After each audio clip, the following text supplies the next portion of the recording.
मासिक धर्म के दौरान कौन से कार्य नहीं करने चाहिए दोस्तों? एक बार देवी सत्यभामा और भगवान श्री कृष्ण विश्राम कर रहे होते हैं। तभी देवी सत्यभामा भगवान कृष्ण से पूछती हैं, हे प्रभु, आज मेरे मन में एक शंका उत्पन्न हो रही है। केवल आप ही मेरी इस शंका का समाधान कर सकते हैं। भगवान कृष्ण कहते हैं, हे प्रिय, तुम्हारे मन में जो भी शंका हो, निसंकोच होकर पूछो। मैं तुम्हारी सभी शंकाओं का समाधान अवश्य करूंगा।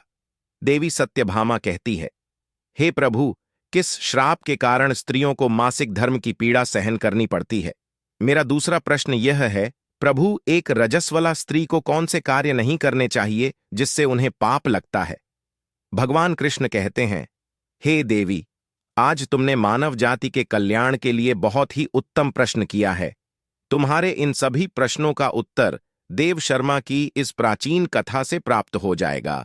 इस महान कथा का श्रवण करने मात्र से ही समस्त पापों का नाश होता है। जो भी पति पत्नी इस कथा को ध्यानपूर्वक सुनते हैं, उन्हें सौभाग्य की प्राप्ति होती है। इसीलिए हे देवी, आप भी इस कथा को ध्यानपूर्वक सुनिए। देवी सत्यभामा कहती हैं, हे प्रभु, यह देव शर्मा कौन थे? उनका आचार विचार कैसा था?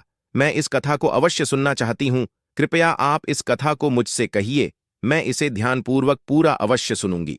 भगवान कृष्ण कहते हैं, हे देवी, पूर्व काल की बात है। मध्य देश में एक अत्यंत शोभायमान नगरी थी। उस नगरी में देव शर्मा नाम के ब्राह्मण रहा करते थे। देव शर्मा को समस्त शास्त्रों और वेदों का ज्ञान था। वह परम बुद्धिमान, गुणवान तथा धर्म कार्य में तत्पर रहता था। सभी वर्णों के लोग उन्हें बड़ा सम्मान देते थे। वे प्रतिदिन यज्ञ, दान, धर्म तथा संध्या उपासना किया करते थे। वे पशुपुत्र, बंधु बांधव तथा धन संपत्ति से संपन्न थे। देव शर्मा की पत्नी का नाम भगना था। वह भी अत्यंत चरित्रवान, गुणवान तथा पतिव्रता, धर्म का पालन करने वाली स्त्री थी।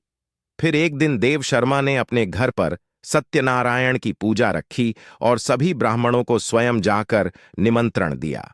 नगर में निवास करने वाले समस्त मनुष्यों को उसने पूजा के लिए तथा भोजन के लिए बुलाया। फिर पूजा के दिन समस्त ब्राह्मण उसके घर पर पधारे।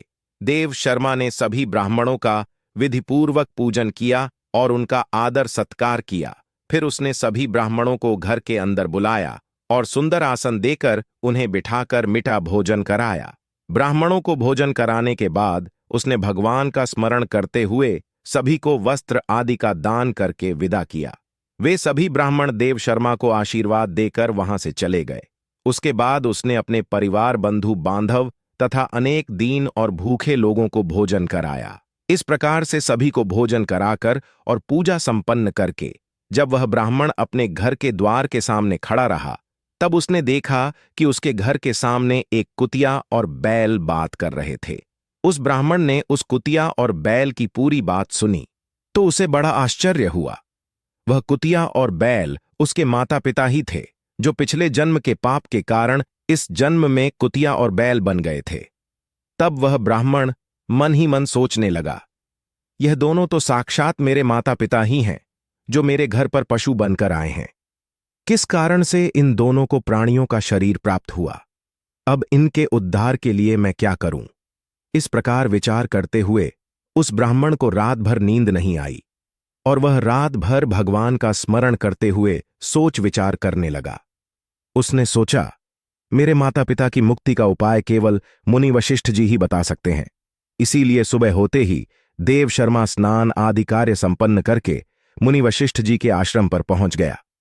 आश्रम पर आते ही मुनि वशिष्ठ जी ने देव शर्मा का स्वागत किया। वशिष्ठ जी कहने लगे, हे ब्राह्मण श्रेष्ठ, आज किस कारण से आपका हमारे आश्रम में आगमन हुआ है? आप दुखी दिखाई पड़ते हो। आपके दुख का क्या कारण है? बताओ। देव शर्मा कहता है, हे मुनिवर, आपको प्रणाम है। आपके दर्शन से आज मेरा जन्म सफल हुआ है। हे मुनीश्वर, आज मैं आपके पास एक शंका लेकर आया हूं। कृपया आप ही मुझे इस दुख से बाहर निकाल सकते हैं। मैं अत्यंत दुखी और दुर्बल हो गया हूं। वशिष्ठ जी कहते हैं, हे ब्राह्मण, दुख ना करो। तुम्हारी जो भी शंका हो, निसंकोच होकर पूछो। मैं अवश्य तुम्हारी शंका का समाधान करूंगा। फिर देव शर्मा कहता है, हे मुनिवर, कल मैंने अपने घर पर भगवान कृष्ण का पूजन किया तथा अनेक ब्राह्मणों को और भूखे लोगों को भोजन कराया। विधिपूर्वक भगवान का पूजन किया। फिर मेरे द्वार पर एक कुतिया और एक बैल आ गया। दोनों मेरे घर के सामने खड़े होकर बात कर रहे थे। सबसे पहले कुतिया उस बैल से इस प्रकार से कहने लगी, हे स्वामी, आज जो घटना घटी उसे सुनिए। हमारे पुत्र के घर में ब्राह्मणों के भोजन के लिए जो दूध रखा था, एक सांप ने उस दूध के बर्तन में अपना विष उगल दिया था, जिसे देखकर मुझे बड़ी चिंता होने लगी। उसी दूध से भोजन बनने वाला था। अगर सभी लोग उस दूध को खा लेते तो उनकी मृत्यु हो जाती। इसीलिए मैंने उस बर्तन में से सारा दूध पी लिया। जब बहू की दृष्टि मुझ पर पड़ी तो उसने मुझे खूब पीटा, जिससे मेरा अंग भंग हो गया। मुझे बहुत पीड़ा हो रही है। इसी कारण से मैं लड़खड़ाते हुए चल रही हूं। मुझे यह पीड़ा सहन नहीं हो रही है। कुतिया की बात सुनकर वह बैल बहुत दुखी हुआ और वह खुद का वृतांत सुनाने लगा। हे प्रिय, अब मैं तुम्हें मेरे दुख का कारण सुनाता हूं। मैं पूर्व जन्म में इस ब्राह्मण का पिता था। आज इस ब्राह्मण ने सभी लोगों को भोजन कराया, किंतु इसने मेरे सामने घास तक नहीं डाली और ना ही मुझे जल पिलाया। इसी कारण से मैं बहुत दुखी हो गया हूं। फिर देव शर्मा कहने लगा। इस प्रकार से अपने माता पिता को कुतिया और बैल के रूप में ऐसा बोलते हुए देखकर मुझे बड़ा दुख हो रहा है। मुझे रात भर नींद नहीं आ रही है। हर क्षण मुझे चिंता सता रही है। मैंने कभी कोई पाप नहीं किया है, हमेशा धर्म के कार्य किए हैं, फिर भी मेरे माता पिता को ऐसे कष्ट झेलने पड़ रहे हैं। इसी कारण से आज मैं आपके पास आया हूं। कृपया आप अपनी योग्य शक्ति से पता करके मुझे बताइए, किस कारण से मेरे माता पिता की ऐसी दुर्दशा हुई है और उनकी मुक्ति के लिए मुझे कौन सा कर्म करना चाहिए। फिर गुरु वशिष्ठ ध्यान लगाते हैं और उस ब्राह्मण के माता पिता के पूर्व जन्म के कर्मों को देखते हैं और देव शर्मा से कहने लगते हैं, हे ब्राह्मण, तुम्हारे माता पिता ने पिछले जन्म में घोर पाप किया है। उसी पाप के कारण आज उनकी ऐसी दुर्दशा हुई है। देव शर्मा कहता है, हे गुरुदेव, किस पाप के कारण मेरे माता पिता की दुर्दशा हुई है? कृपया विस्तार से बताइए, मैं जानना चाहता हूं। फिर आर्षि वशिष्ठ कहते हैं, हे ब्राह्मण देवता, तुम ध्यान से सुनो। यह बैल जो तुम्हारे पिता हैं, यह पिछले जन्म में कुंडी नगर के श्रेष्ठ ब्राह्मण रहे हैं। इन्होंने एक दिन एकादशी का व्रत करके भोजन किया था। एकादशी के व्रत के दिन इसने दान धर्म भी नहीं किया। इसने द्वार पर आई गायों को कभी भोजन नहीं खिलाया। इसने अपने पितरों का श्राद्ध भी विधिपूर्वक नहीं किया।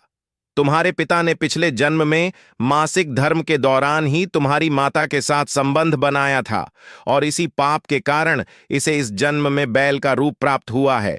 अब तुम्हारी माता के बारे में सुनो। तुम्हारी माता ने रजस्वला होते हुए भी भोजन बनाया। मासिक धर्म के दौरान ही इसने भगवान की पूजा की, तुलसी को जल चढ़ाया। रजस्वला होते हुए भी इसने भगवान को भोग लगाया।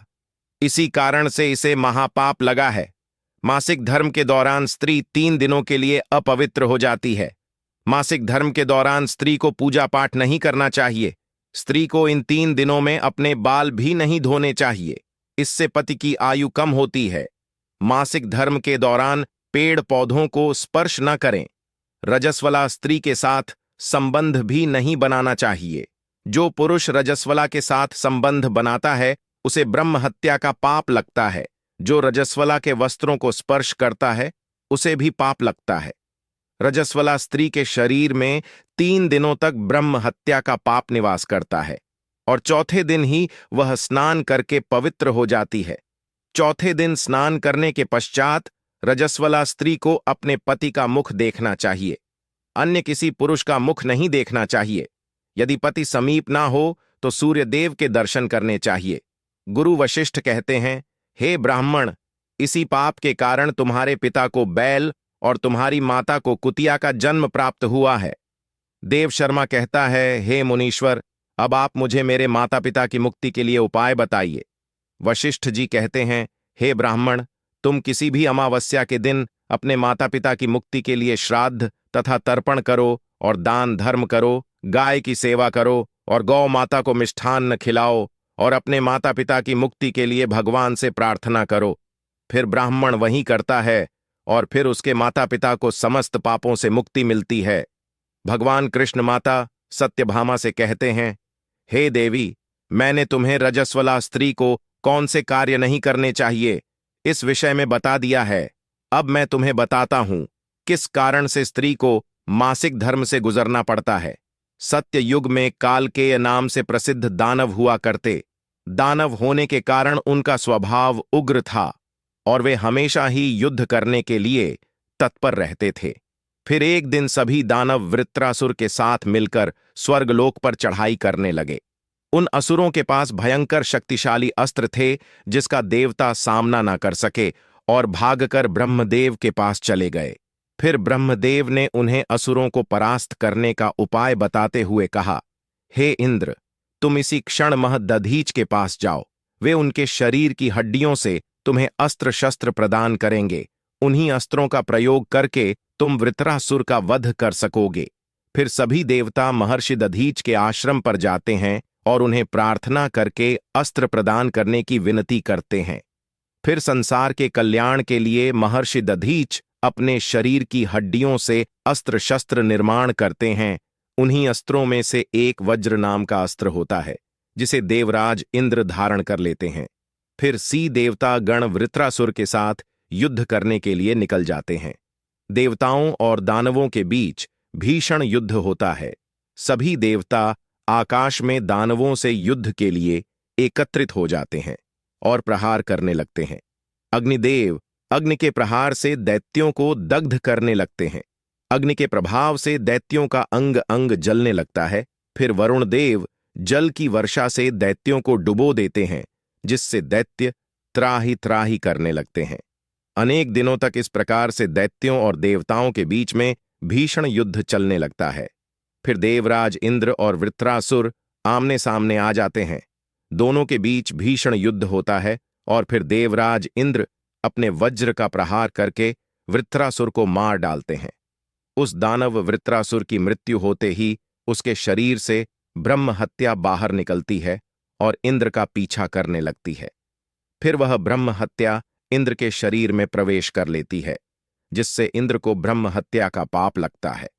देवराज इंद्र ब्रह्मदेव के पास जाते हैं और उनसे ब्रह्म हत्या से छुटकारा दिलाने के लिए कहते हैं।